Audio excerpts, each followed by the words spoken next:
what you're experiencing in the home on the exterior is basically what's happening from the interior.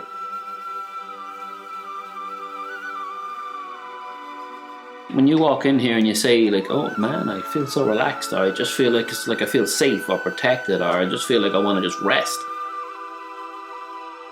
Well, that's basically like the calibration of all the sacred geomancy, all the tools, all the work that we do, and it's such an important thing to keep your space and to keep your own space clear.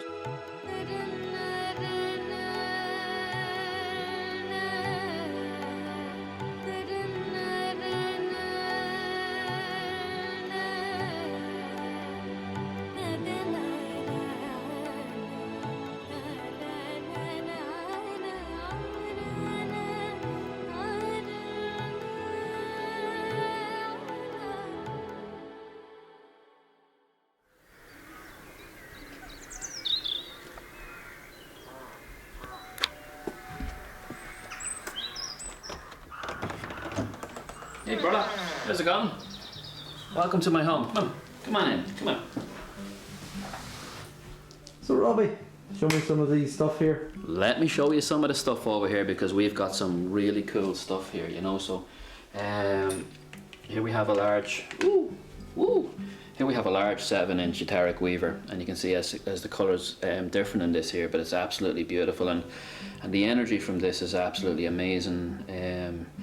These crystals in these come from Siberia. They're the most advanced organic crystals on the planet, and they're absolutely amazing. So this is a bigger etheric weaver compared to what you see here. It's really interesting. So little baby Arya, when she was born, His Holiness Buddha Maitreya, the reincarnation of Jesus the Christ, and his wife Mandavatara actually sent Arya this beautiful, this is called a Vajra, and it's actually a baby Vajra, it's a child's Vajra, and they sent this to Arya as a wee little gift, and we were such a blessing and so grateful and so appreciative of this. And so this is like a little mini Vajra, yeah, and you'll see as you come along here there's other weavers, and we have, this is really like our angel, this is like our little altar space, and everything that's special to us here is on here, and it's a place where we kind of put things that's, when we want to put something here that means something to us, we put it here. And as you can see here, here's a picture of our Holiness Buddha Maitreya right down here in our on the altar here, and you can see other forms and that, and different Vajras and different things we have here. But let's go this way,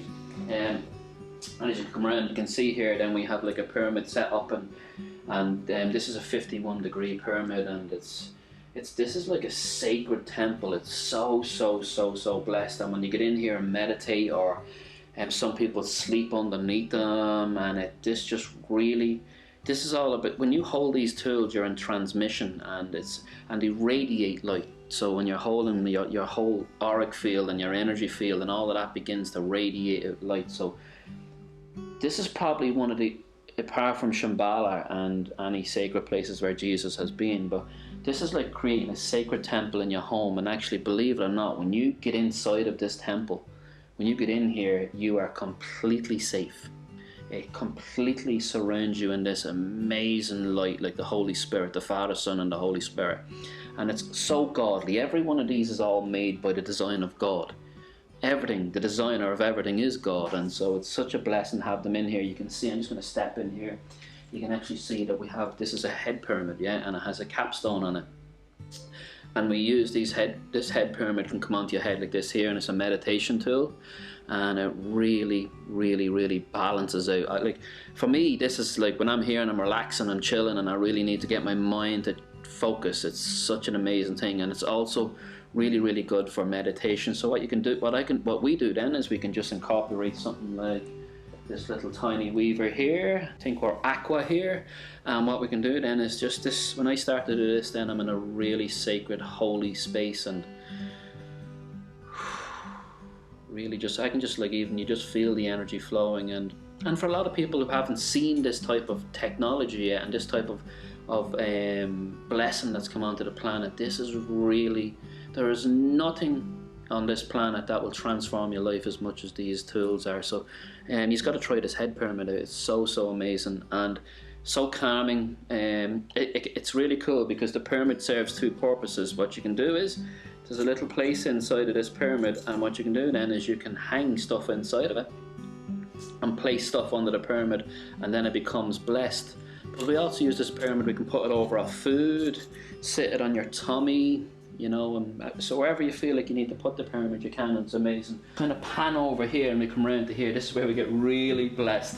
This is a large Maitreya solar cross, and if you look at this here, it's rainbow, and this is designed by, yet again, His Holiness Buddha Maitreya.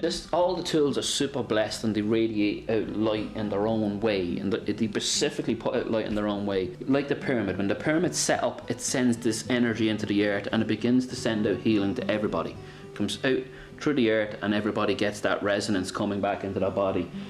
We love this one specifically here because we call it, this is like the vacuum, right? So what this does is it sucks up all the negative crap and all this lower nature and all the things that attack you and all the entities and all the garbage, and it takes it into the middle of this, and then what happens is it harmonizes it at Christ, and then this radiates out a Buddhaic light, like Buddha. You know, it radiates out this light back into the universe. But also anybody who's in our community, in our this sends out healing for like about 50 to 100 miles square. So it's absolutely amazing. It brings me to one really special Vajra, and I really want to share this with people. And this is it here. Yes, this is the most. If you just even look at the design of this, so this is called Maitreya, the Christ Shambhala Ascension Vajra.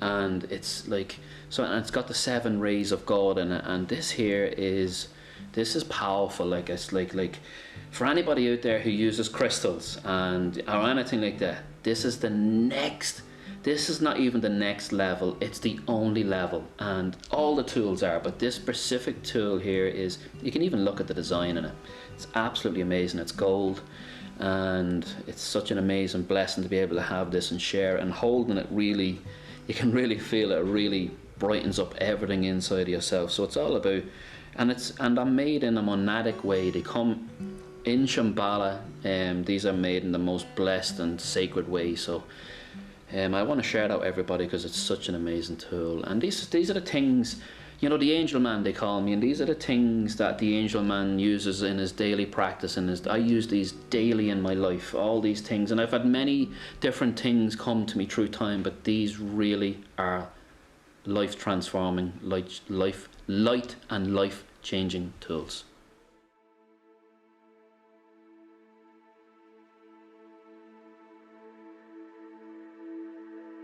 So when I kind of look back, and I look back to where I was at the point of trying to take my own life, and I look back to that point, and that wasn't the only time I was in that time in my life, you know, but when I look back into that place and I look at who I was then and who I am now, still the same exterior, you know, and internally just changing so much, and just like really just pushing stuff out, because that's what we're doing, we're purging stuff back into the world, you know. And I have some good kind of memories of the journey, you know. I guess it was quite interesting when I first arrived in America, and this was the beginning of a journey. This was the road to the road back to God. It was the path to meet my guardian angel, but it was also the path to the darkest point, you know. So it was an interesting, really good to see that. Oh wow, here's another photo. Oh wow. So in this photograph here, actually, it's really interesting. Where's Robbie? Where can we find Robbie in here? And when you're looking through there, it's not. No, that's not me. No, not me. Oh, there's the little Irish Robbie in the back there. Actually, this is so funny to see this picture, because I ran a race in Central Park on this particular day for Concern, and we were sponsored by this pub. We ran for this pub called this bar called Doc Watson's, and but yeah, such a great bunch of people. Like, it's so hard to look back, and like it's looking back, like this is 2001. You know, we're now in 2021. So that's like what, many years? 2001, 2021 is 20 years, isn't it? 20 years. Yeah, so it's like 20 years ago. It just feels like when I look back at this here, it just feels like a completely different life. I feel like I'm now coming into 43 in my life this year, and I feel like time is slowing down for me. Where for most of my life it was going so fast. but I feel like I'm getting to a point where I'm really starting to become so calm, and I'm at the point where I'm becoming so peaceful and calm that everything is slowing down. And that's a great place to be, because you know what? There's so much to be enjoyed in this world. And it took a lot for me to learn that. Attempting suicide was trying to take my own life was a massive kind of experience to really trying to figure out how much you could really enjoy life. But yeah, so that's really interesting to see that. Wow, look at this picture. Now this was the picture of all pictures, because actually this is the room where I tried to commit suicide. This is actually my apartment in America. And it's an interesting kind of thing to look at this. It definitely is, you know. It's like, actually I have these photos so long and I haven't looked at this picture in ages, but there's loads of different parts in my book that I talk about, but it's really interesting. Before I went to America, in this, if you can see in this photograph here, there's a photograph of actually Jesus's hands, and there's a sun shining down through them, and my mother actually painted this photograph for me before I went to America. And I remember saying to me, you know, if you ever get in trouble or anything goes wrong, that this, just trust in this paint and trust in, I think she was instilling a little bit of faith in me, you know. And even though it was her faith was maybe coming from the Catholicism end of things, and for me that wasn't where I was at, but God was definitely something that I was searching for and looking for and deep in my heart. But at this specific point in my life, when I look at this picture, I see the brightness of the things that was going on around me, but I also know the darkness of, this is where I tried to end my life. When I tried to commit suicide that night, it was the hand of God that saved me, gave me the opportunity to go on and really, and that kind of thing that when I wrote about that in my book, that whole chapter, that whole moment of the rawness of making that decision of saying, listen, this is the end, and then coming out of the other side of that, and from suicide to life, from darkness to light, and then starting to kind of recover mentally, emotionally and physically, and that's kind of, with them steps, was like, I was very lost, very confused, very kind of upset deep within, and I was just searching for God. Like, I was looking for the thing that I knew mostly inside of myself that I couldn't find in anybody else. I didn't find it in a building.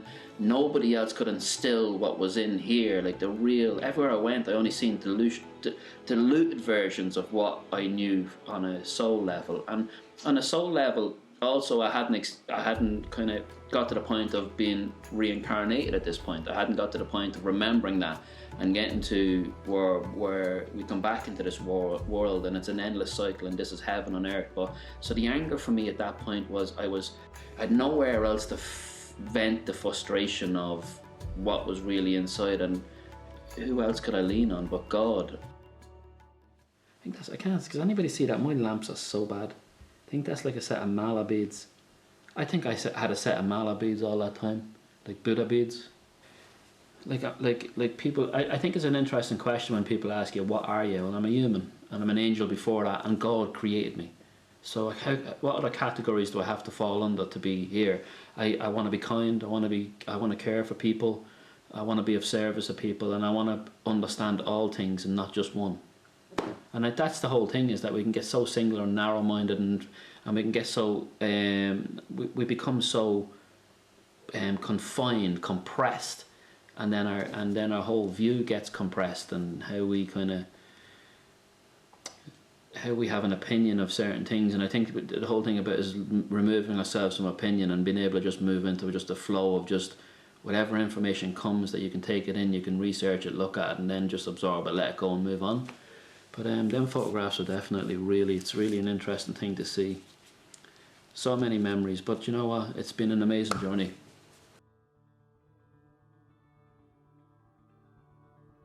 If you want the simplest truth in life, if you really want the simplest truth, you have to meditate, meditate, meditate, and repeat. And that in itself will realign you to God. Hey friends, let me show you how I meditate, what I do, and here's some practical stuff for you to take away. So I'm just going to pop into my chair here. This is also my therapy chair, so when people come to see me for mentorship or come to see me for a one-to-one healing, we also use this chair. But This is the place where I find myself. This is where I go for peace, for serenity, and I'm going to just do a small bit of today, and I'm going to put on my head pyramid. I'm going to sit back in there and relax, and it's just going to help me just to really dial the phone number and get direct back with God. So here we go. I'm going to pop in here. I'm going to gently sit back into my chair. You can see the Maitreya Solar Cross is behind us, the large Maitreya Solar Cross. I'm going to pop on my head pyramid, which just feels amazing. I'm going to pick up these, and you can see these Vajras are connected to the healing mat which I'm on, sitting right now. And basically I just sit back here and chill out, and so it's just all I'm doing. The practice of meditation I'm doing now is just and it's just very simple. You don't need to know much about umming. It's just a simple breath in and out of your mouth, and if you just practice that, that's just going to really help you just connect back to yourself. So here we go. I know I've got lots of tools here and lots of things, and these really amplify what I'm doing, but you can take this back a little bit as well and just start off with just this, as simple as it is. So, and then you just nice slow breath out.